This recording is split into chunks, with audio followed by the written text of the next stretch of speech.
গোলমরিচ, যেহেতু গোলমরিচ ঝাল হয়, কালার হবে, ঝাল হবে না, আমাদের এখানে পাওয়া যায়।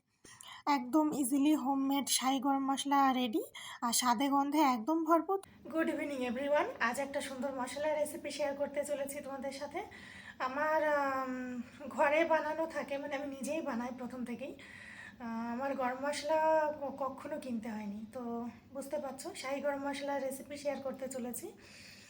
আর আমার না বানাতে হতো, মানে কৌটোতে একদম অল্প একটু আছে, ফুরিয়ে এসেছে, তো ভাবলাম যে আমিও বানিয়ে নিই, সেই সাথে তোমাদেরকেও একটু শেয়ার করে দিই।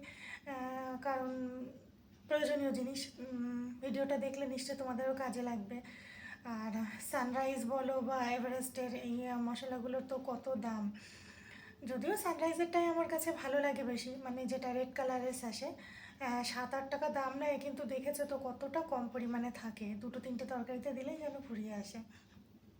তো চলো তোমরা আমার রেসিপি এটা দেখে বানাতে পারো।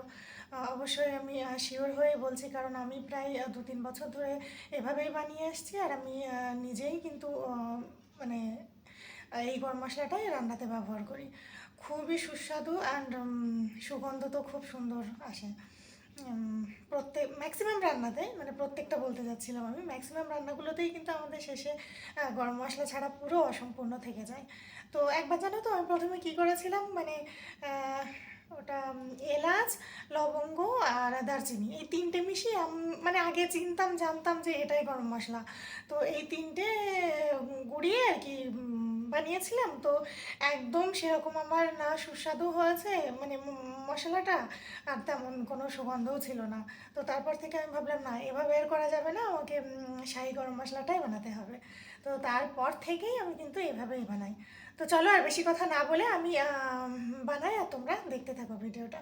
আর ভালো লাগলে অবশ্যই কিন্তু একটা লাইক করো আর কমেন্ট করেও জানিও। তো দেখো শাহি গরম মশলা বানাতে আমি নিয়েছি 2টো তেজপাতা, 4টে বড় এলাচ, একটা জয়িত্রী ফুল, আর কিছুটা গোলমরিচ, যেহেতু গোলমরিচ ঝাল হয় তো কম দেওয়াই ভালো, আর কিছুটা লবঙ্গ।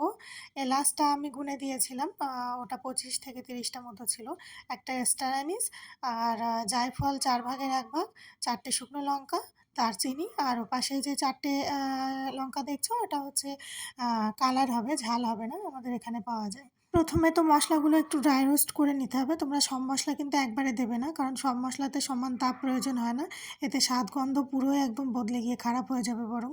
তো দেখো প্রথমে আমি দারচিনি দিয়েছি, তারপর স্টার অ্যানিস আর জায়ফল দিয়েছি, তারপর জয়িত্রী আর গোলমরিচ দিয়ে নিয়েছি, আর এবার শুকনো লঙ্কাগুলো দেবো, আর একদম শেষে তেজপাতা, এলাচ আর লবঙ্গগুলো দেবো।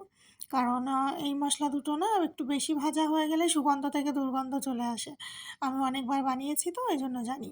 তো সব কিছু হালকা ড্রাই রোস্ট করে নামিয়ে একটু সময় রাখবে, কারণ একেবারে তো গরম অবস্থায় মিক্সিতে দেওয়া ঠিক না, একটু ঠান্ডা হয়ে আসলে মোটামুটি 5 থেকে 10 মিনিট পরে মিক্সিতে দিয়ে গুঁড়িয়ে নেবে। একদম ইজিলি হোমমেড শাহি গরম মশলা রেডি, আর স্বাদে গন্ধে একদম ভরপুর। তোমরা একবার অন্তত বানিয়ে ট্রাই করে দেখো, অবশ্যই আমি আশা করছি তোমাদের অনেক বেশি ভালো লাগবে। আর ভালো লাগলে অবশ্যই কমেন্ট করে জানিও, বানিয়ে তারপরে আমাকে কমেন্ট করে জানিও। সুন্দর এই মশলা রেসিপি ভিডিওটা তোমরা তোমাদের আপনজনদের কাছে অবশ্যই শেয়ার করে দিও, তাহলে প্রত্যেকে দেখতে পাবে আর সবাই ঘরেই বানিয়ে নিতে পারবে এত দাম দিয়ে কেনার থেকে। তো অবশ্যই ভিডিওটা জানিও কমেন্ট করে কেমন হয়েছে, আর ভালো লাগলে কিন্তু লাইক করে দিও। দেখা হচ্ছে নেক্সট একটা সুন্দর ভিডিওতে।